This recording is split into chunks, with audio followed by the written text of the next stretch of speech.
may this be one of the best moments of your life. You're listening to the Business Mirror Podcast for a broader look on business with Senior Editor Dennis Estopase. Good day. Welcome to the Business Mirror BM Broader Look podcast. Today's podcast features a story on the return of the avian influenza or bird flu at a time when the Philippines, especially Central Luzon, where the virus first wreaked havoc, is battling a pandemic. The story, titled Poultry Farmers, Bureaucracy, Fight Bird Flu via Fortified Policy Proposals, was written by Business Mirror reporter Jasper Emmanuel Arcalas.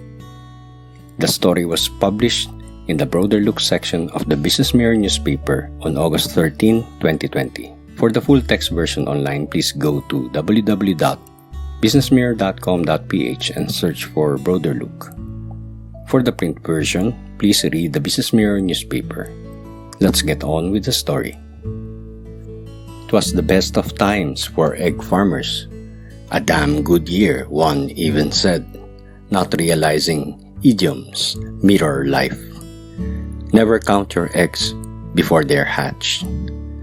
The year was 2017 and egg farm owners, layer raisers in technical parlance, saw farm gate prices at unprecedented levels while demand was exponentially growing. It was a damn good year that has happened only twice in the past 2 decades based on historical figures and records. And the proverb's reverse settled. After good fortune came bad luck. Unfortunately, a poultry virus reoriented that market year for Filipino egg producers, avian influenza, commonly known as bird flu. Central Luzon became its epicenter. And the year 2017 became Dickensian. It was the best of times, it was the worst of times. The aftermath of the 2017 Central Luzon bird flu outbreak brought an array of lessons and changes in government protocols and farm practices. It was the first outbreak experienced by the Philippines, which enjoyed decades-long of freedom from the fatal disease, while neighboring Southeast Asian countries only watched bird flu ravage their respective poultry sector for 10 years. The outbreak in 2017 of the highly pathogenic avian influenza type A, subtype H5N6, led to the culling of over 200,000 birds to contain and prevent the spread of the disease. Nonetheless, the Philippines eventually regained its free from AI status. It was a short-lived freedom, as 3 years later, in 2020, bird flu outbreaks were officially detected again. One in a quail farm in Jaen, Nueva Ecija, and another in a layer farm in San Luis, Pampanga. The outbreaks returned with a familiarity. The same avian influenza strain struck an egg farm in San Luis, Pampanga twice, the first being in 2017. Dr. Arlene Asteria Vichaco, the government's technical spokesperson for avian influenza, told the Business Mirror there were little to no improvement in the biosecurity of poultry farms in San Luis, Pampanga, the ground zero of the 2017 Central Luzon outbreak.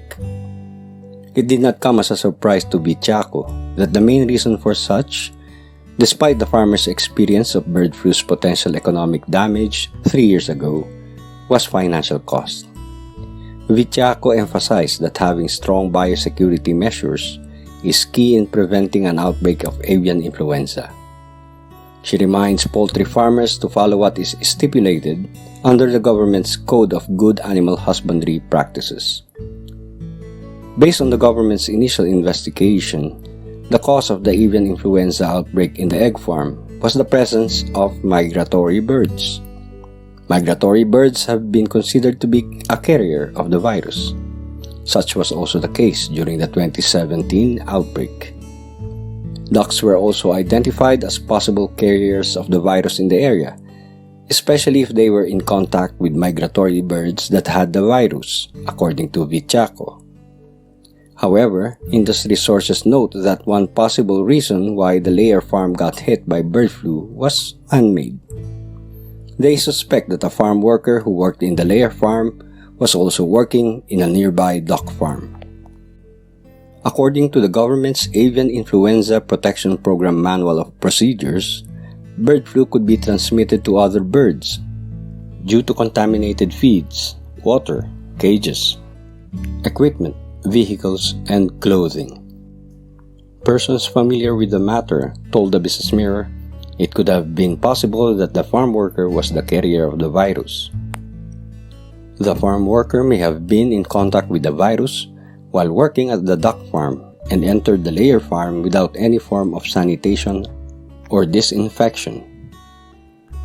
The outbreak in the San Luis, Pampanga egg farm in July resulted in the culling of about 38,000 birds. Under the 2019 Code of Good Animal Husbandry Practices for layer, broiler, and duck raising, farms should have had a written protocol of biosecurity measures. These measures should have included proper signage within the vicinity. Biosecurity procedures should be well implemented to prevent introduction of disease into the farm and or to control its spread within the farm, the more than 20-page long document read.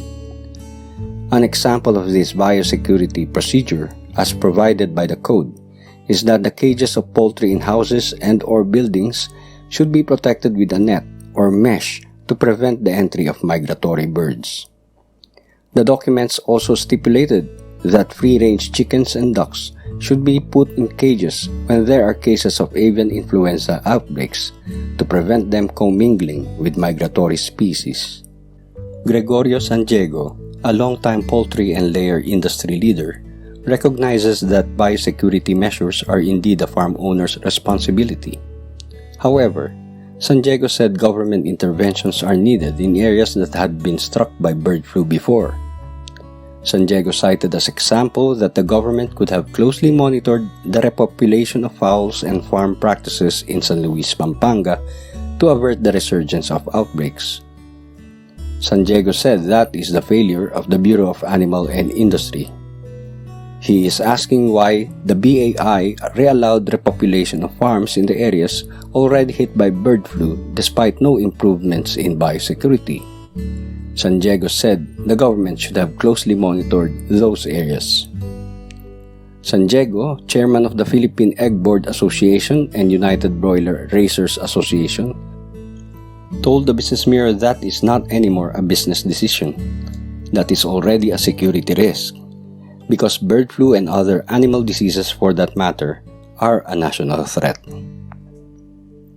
Economist Pablito Villegas agreed with Sandiego that animal disease outbreaks, like bird flu, should be treated as a national security concern as these outbreaks disrupt the country's food supply. Villegas proposed that the government establish a program that would subsidize the financial cost of small-scale and backyard poultry raisers in building and implementing strong and effective biosecurity measures. Villegas noted the subsidy should be coupled by a proactive surveillance mechanism by the government to detect cases and outbreaks. Doing so, he said, may also address underreporting or non-reporting of outbreaks. This is a global problem. This is not just in the Philippines. Villegas, former president of the Land Bank of the Philippines, told the Business Mirror. He urges that the Philippines should follow standards prescribed by the World Organization for Animal Health. And if there are regulatory gaps between local regulations and international standards, then that should be filled by the national government, Villegas added. Villegas said that biosecurity measures are basically a public good since diseases are a threat to national security. And since these are public goods, Villegas said these should be funded by the government. Nonetheless, Villegas pointed out the need for better coordination with national agencies in curbing and curtailing the entry of smuggled food products that could pose a threat to the farm sector, as these may carry diseases. Furthermore, Villegas proposed that biosecurity measures should be part of requirements in securing a business permit from the government. If certain poultry farm applying for a business permit could not show competent biosecurity measures, then they should not be allowed to operate, Villegas said. Villegas added that poultry farm owners, especially commercial level ones, that repeatedly violate rules on biosecurity measures should be shut down to avert other farms, particularly small and backyard raisers, from being affected. Nonetheless, Villegas said small-scale poultry raisers must be subsidized since the majority of poultry farms in the country are backyard in size. According to Villegas, a commercial entity does not have the right to be subsidized. They should be closed immediately for having lax biosecurity quarantine measures, he said. Villegas added that biosecurity measures are a public concern and interest. This should be a requirement for commercial poultry farms and be linked up with the regulatory system of the Department of Agriculture, Villegas said. However, San Diego said implementing such stiff business requirements would be a nightmare for the government due to its lack of manpower. This, he said, could lead to inefficiencies and may be prone to corruption. Villegas said since veterinary functions have been devolved, local government units should also invest in their biosecurity measures and help poultry raisers to improve their farming practices, especially in areas that are highly dependent on the sector for revenue generation. Irwin Ambal, president of the Philippine Egg Board Association, explained some practices make the sector vulnerable to disease. Ambal cited that some poultry growers, like duck raisers, resort to open grazing as the practice reduces operating costs. However, this practice is also what easily transmits viruses such as avian influenza when ducks commingle with migratory birds, such as the case of the outbreaks in San Luis, Pampanga. Ambal noted that one of the vital biosecurity measures is to ensure that poultry raising, particularly ducks, which are considered to be carriers of avian influenza, should not be close to wetlands and marshlands or areas where migratory birds nest. Ambal said that the government could improve on its monitoring and surveillance efforts, but he said as long as there are practices that could be an opening for virus transmission, then outbreaks are bound to happen repeatedly. It is really how the issue is addressed, Ambal said. Trying to have duck farmers get good genetics, go to more biosecure and good animal husbandry practices. Ambal told the Business Mirror, farmers have to avoid commingling. Government investigation indicated that even the 2017 bird flu outbreak could have been spread by ducks in San Luis, Pampanga that have been in contact with the avian influenza-affected migratory birds. Ambal said the government should have a clear-cut directive or pronouncement disallowing poultry raising in areas where migratory birds flock to. Ambal said the government should have a clear-cut directive or pronouncement disallowing poultry raising in areas where migratory birds flock to. Ambal proposed that the government pour in money in relocating away poultry farms from nests of migratory birds and improving their farm practices since animal disease outbreaks are of a national concern. Ambal argued that the investments would be worth it since outbreaks would be prevented as these zoonotic and transboundary diseases have the potential to cripple a whole industry, which is a bigger economic concern. It is a worthy investment because this is a public health issue, Ambal said, and it prevents potential economic damage and a big public health crisis. It would be costlier if the government does not do that, he added. Between the two, migratory birds and duck farming, which one can be controlled easier? Ambal asked. Ambal said the government could also consider imposing an off-season poultry raising during times that migratory birds are in the country. But the government must provide affected poultry farmers with an alternative livelihood while awaiting for resumption of their businesses, he added. Villegas said one of the ways to help backyard poultry raisers to improve their farming practices and have better profit is by grouping them into clusters or cooperatives. Through such groups, they would have access to pooled resources and would have better marketing network that lessens the risk of having potential viajeros that are carriers of diseases. According to Villegas, this would also help in light of the COVID-19 pandemic, wherein localized food production has been more important than ever. They can now market as a whole and transact with the local government units, Villegas said.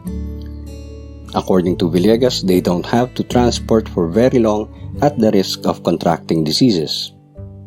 Villegas added that as a group they could easily receive or avail government interventions and programs which would be beneficial to all members, especially smaller ones. According to Ambal, there are a lot of groups and cooperatives of layer producers in Batangas that pool and share resources to ensure that member farms have efficient biosecurity measures, knowing that a single disease outbreak could lead to an economic disaster. Batangas alone accounts for a fourth of the country's annual egg output of about 600,000 metric tons. Ambal said local government units should also shoulder and sustain disinfection programs, especially if they have huge poultry industries, to safeguard their area from virus threats. However, Ambal noted that the government could impose a minimal cleaning or disinfecting fee for trucks that would enter areas with required disinfection procedures to make the system sustainable and not too burdensome for the local government units. Ambal also agreed that biosecurity measures should be a requirement in registering a business. He added that there should be penal provisions against unscrupulous traders who are aware of the animals they transport are ill.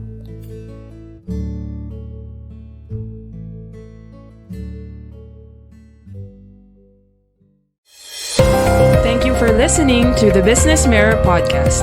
For a broader look on business, follow us on Facebook and Twitter at Business Mirror. Until next time.